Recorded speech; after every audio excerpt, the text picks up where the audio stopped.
forest seemed alive as we drove down the narrow road, its skeletal branches clawing at the edges of the SUV's headlights. The gravel beneath the tires sounded like bone grinding against bone, an unpleasant crunch that made the silence inside the car feel even heavier.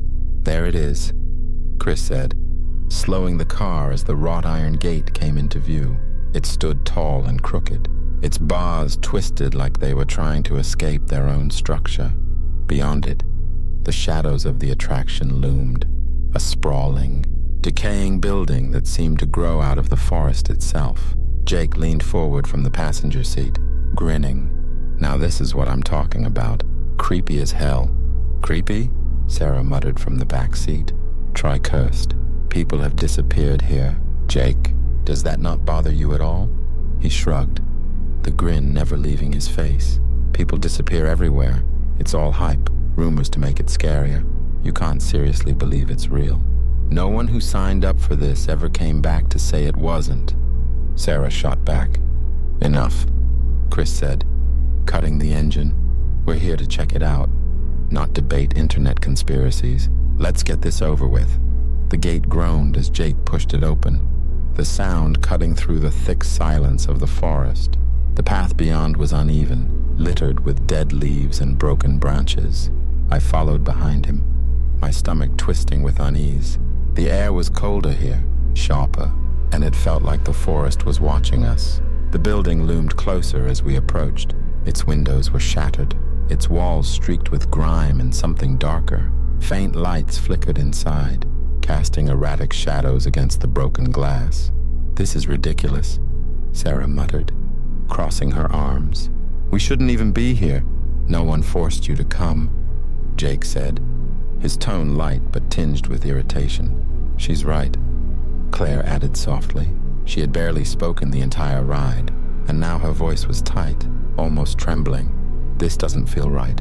None of this feels right," I said, my voice low, but I kept walking. The entryway was empty except for a desk in the center of the room. On top of it sat an old-fashioned typewriter, its keys yellowed and cracked. As we approached, the machine clattered to life, the sudden noise making Claire jump. "What the hell?" Sarah whispered, stepping back. The typewriter spat out a single sheet of paper. Chris grabbed it and read aloud. "Welcome to the game. Each challenge will test your limits. Failure will result in forfeit. Trust nothing but yourself." "Nice touch," Jake said, laughing nervously. "They're really selling the whole you might die thing. It's not funny," Sarah snapped. Chris crumpled the paper and tossed it aside. "Let's just see what's next." The first room was massive, its walls lined with dangling chains that swayed slightly, even though there was no breeze. In the center stood a pedestal holding an hourglass, its glass cracked and filled with dark sand. "What now?" Claire asked, her voice shaky. Jake approached the pedestal, his flashlight sweeping over the floor. "Looks like we start the timer," he said, reading a plaque beneath the hourglass. "Turn to begin. Retrieve the key before the sand runs out." "Wait," I said, stepping forward. "Let's think about this." "Think about what?" Jake asked, grinning. "It's just a game." Before anyone could stop him, he flipped the hourglass. The walls groaned, and a steel cage slammed down around us, locking us in. Sections of the floor retracted with a screech, revealing spikes below. A distorted voice crackled through unseen speakers. "Begin." On the far side of the room, a narrow beam of steel extended to another pedestal. A single key gleamed under the dim light. "Someone has to go," Chris said, his voice tight. Jake stepped forward immediately. "I've got it." "Jake." "Don't!" Claire shouted, her voice breaking. He turned back, flashing her a cocky grin. "Relax, I've got this." The steel beam creaked as he stepped onto it, his arms outstretched for balance. He moved slowly, each step making the beam sway slightly.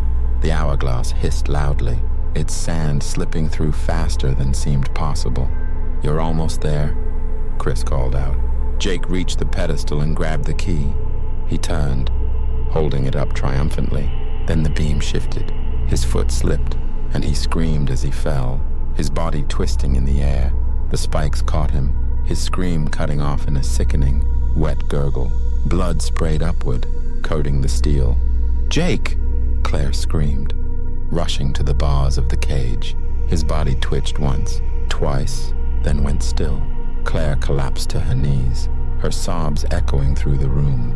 Sarah turned away, covering her mouth with trembling hands, her face pale and streaked with sweat.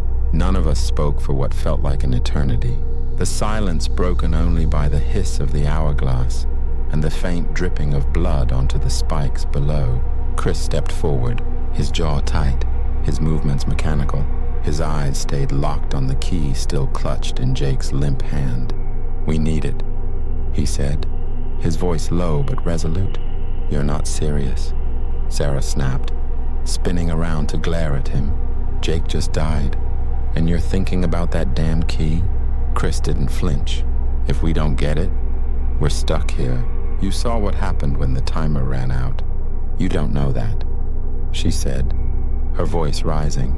"Yes, I do," he shot back, his tone icy. "We're not leaving this room until someone gets that key." "Chris, wait," I said, stepping toward him, but he was already moving. The beam groaned as he stepped onto it, his arms stretched for balance. Each movement sent a fresh ripple through the steel, the sound grating against my nerves. "Be careful," Claire cried, her voice cracking. Chris ignored her, his focus entirely on the key. When he reached Jake's body, he crouched slowly, his hand trembling as he pried the key from Jake's blood-soaked fingers. The beam wobbled beneath him, but he didn't falter. The moment he turned to head back, the hourglass hissed louder, its final grain slipping through the narrow neck. The beam jolted violently, nearly knocking him off. "Move!" I shouted. Chris quickened his pace, his steps steady despite the creaking metal beneath him. When he finally stepped off the beam and onto solid ground, I let out a breath I hadn't realized I was holding. Without a word, he walked to the pedestal and slammed the key into the slot.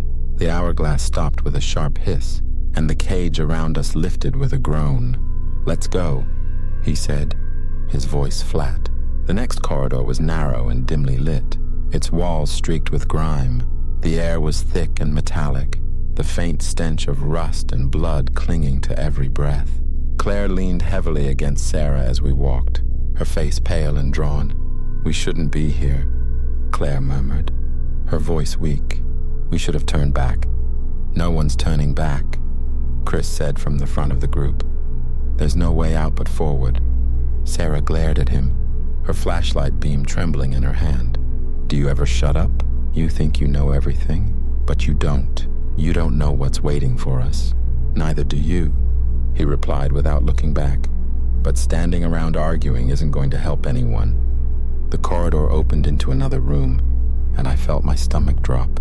It was smaller than the first, the walls lined with jagged shards of metal that jutted out at sharp angles. At the far end of the room was a small pedestal, and on it sat a brass token, its surface glinting faintly in the dim light. A plaque beneath the pedestal read, "Retrieve the token to proceed. Only one may enter." "No," Claire said immediately, her voice trembling. "No, I can't do this." Chris turned to her, his face hard. "You're the smallest. You'll fit in there easiest." "You're out of your mind," Sarah snapped, stepping between them. "She's not going in there. She can barely stand." "Then who's going to do it?" Chris demanded. "You? Me? If no one gets that token, we're stuck here." Sarah opened her mouth to argue, but Claire raised a trembling hand. "I'll do it," she whispered. "No," I said, my voice firm. "Claire, you don't have to." "What choice do I have?" she said, her eyes welling with tears. "If I don't, we're all stuck here. I'll be okay. She swallowed hard. "I'll be fine." The tunnel was barely wide enough for Claire to crawl through, her small frame brushing against the jagged shards that lined the walls. The faint sound of her breathing echoed back to us, each labored gasp like a knife twisting in my chest. "You're almost there," Sarah called out, her voice breaking. "I can see it," Claire said, her voice faint. She crawled slowly, Carefully, the shards scraping against her arms and legs. Blood streaked the metal, dripping onto the floor beneath her. When she finally reached the token, she let out a weak, shaky laugh. "I've got it," she called out, her voice trembling with relief. "Come back," I said, crouching near the tunnel's opening. "Take it slow." She turned and began crawling back, the token clutched tightly in her hand. The shards seemed sharper now, pressing closer with every movement. "Careful," Sarah whispered, her hands clasped tightly in front of her. Claire's cry of pain cut through the room like a knife. She froze, her arm caught between two jagged pieces of metal. Blood poured from the wound, dripping onto the floor in thick rivulets. "Help me!" she screamed, her voice raw with terror. I lunged forward, grabbing her free arm and pulling with everything I had. She cried out as the shards tore into her trapped arm, the sound a mix of agony and desperation. With one final pull, I dragged her out of the tunnel. She collapsed onto the floor, clutching the token to her chest. Her arm was a mess of torn skin and blood, the wound deep enough to reveal glimpses of muscle and bone. I got it," she whispered, her voice barely audible. The door to the next room opened with a low, ominous groan. Claire's shallow breathing filled the room as Sarah knelt beside her, trying to stop the bleeding with a torn piece of her sleeve. The metallic smell of blood mixed with the stale, cold air, making my stomach churn. "We can't keep going like this," Sarah said, her voice trembling. "Look at her. She needs help, not whatever the hell is waiting in the next room."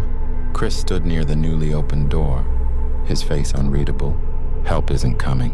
We've already seen how this works." "You're such an asshole," Sarah snapped, her voice breaking.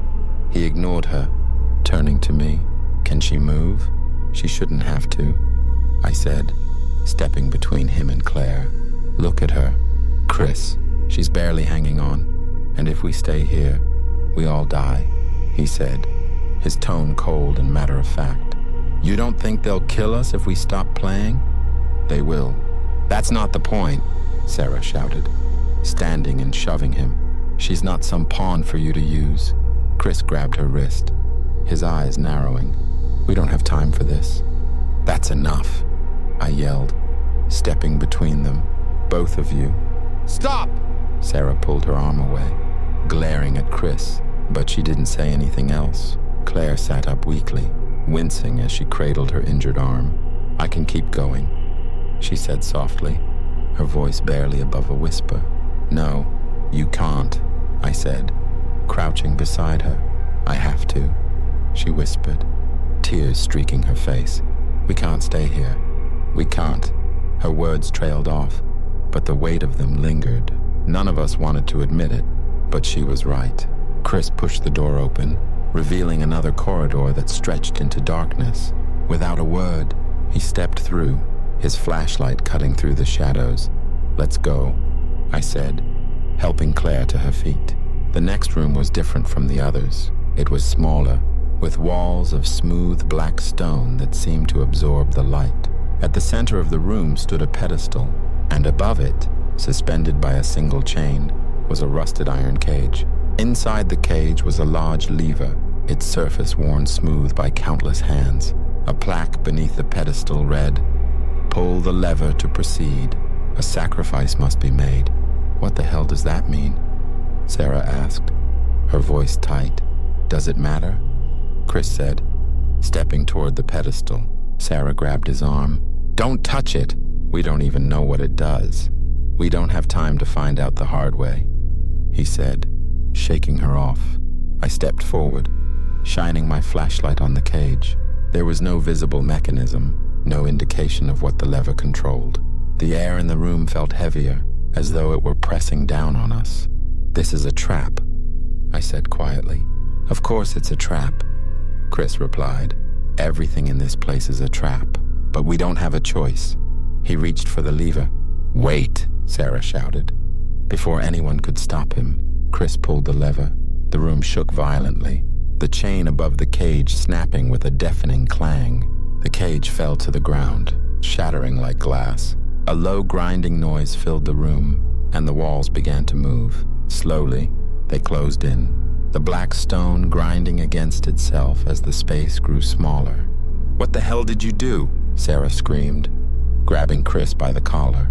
"I did what had to be done," he shouted back, shoving her away. The grinding grew louder, and I realized the floor was shifting too. Small openings appeared, revealing rows of sharp spikes beneath. The distorted voice crackled to life, calm and clinical. "A sacrifice has been chosen. Proceed," Claire screamed as one of the openings beneath her widened. She stumbled backward, but the edge of the hole gave way, and she fell. "No!" Sarah screamed, lunging forward. I grabbed her before she could reach the hole, holding her back as Claire's scream was abruptly cut off. The sound of her body hitting the spikes echoed through the room. The grinding stopped, and a door slid open on the far wall. Sarah shoved me away, tears streaming down her face. "Why didn't you save her? Why didn't you?"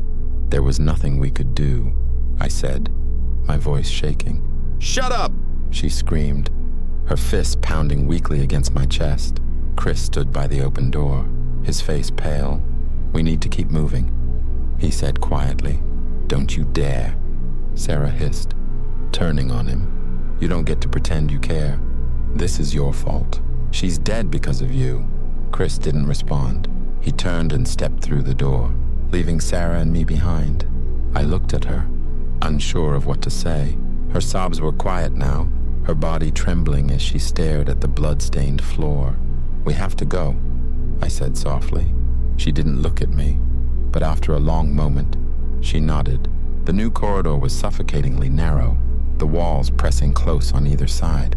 My flashlight flickered, throwing jagged shadows ahead of us. Sarah followed silently, her footsteps dragging, her face blank and hollow. Chris was far ahead, his silhouette just visible as he disappeared around a corner. The air was cold and carried a faint metallic tang, sharp enough to burn the back of my throat. The journal's words churned in my mind. "Trust nothing but yourself. They make you choose. No one escapes whole." As we turned the corner, another room opened up before us. It was larger than the last, the ceiling rising into darkness. The walls were lined with screens, each flickering to life as we stepped inside. "What now?" Sarah muttered, her voice hoarse. The screen stabilized, displaying grainy footage of us, of Jake falling onto the spikes, of Claire crawling through the tunnel, of Chris pulling the lever. The images shifted, showing close-ups of our faces, our fear and pain magnified for the unseen audience. "What the hell is this?" I whispered, taking a step back. "Us," Sarah said, her voice trembling. "They've been watching us." Chris stood near the center of the room, staring at the screens, his fists clenched at his sides, his knuckles white. "It's not just us," he said quietly. The screens flickered again, revealing new faces, strangers, groups like ours, their expressions frozen in moments of terror and agony. One screen showed a man slumped over a pedestal, blood dripping from a gash in his head. Another showed a woman screaming as the walls of a room closed in around her. "They're all dead," Sarah said, her voice barely audible. "This is their game," Chris said coldly. "They bring people here, make them suffer, make them die, and they watch."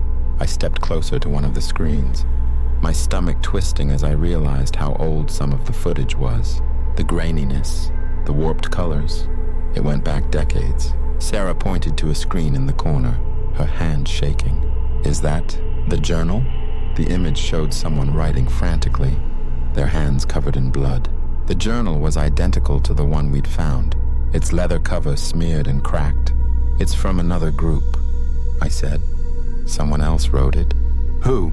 Sarah asked, her voice trembling. "I don't know," I said, glancing at the journal in my bag. But they didn't make it. A loud click echoed through the room, and a door on the far wall creaked open. Chris turned toward it, his jaw set. "We keep moving." Sarah hesitated, her eyes flicking between me and the screens. "What's the point?" she whispered. "Even if we survive, what's the point? We survive because that's the only thing left to do," I said, my voice hollow. She didn't argue, but the despair in her eyes lingered as we followed Chris through the door. The final room was a perfect circle, its black stone walls reflecting the faint light of a single overhead bulb. In the center stood another pedestal, and on it rested 3 identical keys. The distorted voice returned, its tone sharp and final. "Welcome to the final challenge. Only one may leave. Choose your survivor." Chris stepped forward immediately, his movements deliberate. "Wait," Sarah said, grabbing his arm. "You don't get to decide this. I'm not waiting around to die," he said, pulling his arm free. "This isn't a choice," she shouted. "This is exactly what they want. They want us to turn on each other. And what do you propose?" Chris asked, his voice cold. "We all sit here and hope they let us out. You've seen how this works. They don't care." He reached for one of the keys, but Sarah lunged at him, shoving him hard. He stumbled back, nearly losing his balance. "Stop it," I yelled, stepping between them. Sarah turned to me, her eyes wild. "You're not actually going to go along with this, are you?" I glanced at the keys, their polished surfaces gleaming under the light. The journal's warning echoed in my mind. "Trust nothing but yourself." "There's no other way," I said quietly. Sarah backed away, shaking her head. "You're just like him. You're willing to let everyone else die so you can live." "This isn't about what I want," I said, my voice trembling. "It's about what we have to do." Chris stepped forward again, his face set with grim determination. "Enough talking." He grabbed a key and turned toward the door marked Exit. The walls groaned, and the floor beneath him shifted. Spikes shot up, impaling him through the chest. Blood sprayed across the room as he crumpled to the ground, the key falling from his hand. Sarah screamed, stumbling backward. The voice returned, colder than before. "Only the chosen may leave. Choose wisely." I looked at the remaining 2 keys, my stomach churning. "I can't do this," Sarah whispered, collapsing to the floor. Her sobs filled the room as I stepped toward the pedestal. My hands trembled as I picked up the smallest key. "Don't leave me," Sarah pleaded, her voice breaking. "I'm sorry," I whispered, turning toward the door. The door opened with a low groan, revealing the cold night beyond. The air hit me like a slap, sharp and biting, but I barely felt it. Behind me, the door slammed shut, silencing Sarah's cries. I turned to see the building collapse inward, the sound like distant thunder. When it was gone, the forest was silent again. I stumbled toward the faint lights of the road, my body numb, my mind racing. The journal's words echoed in my head. No one escapes whole.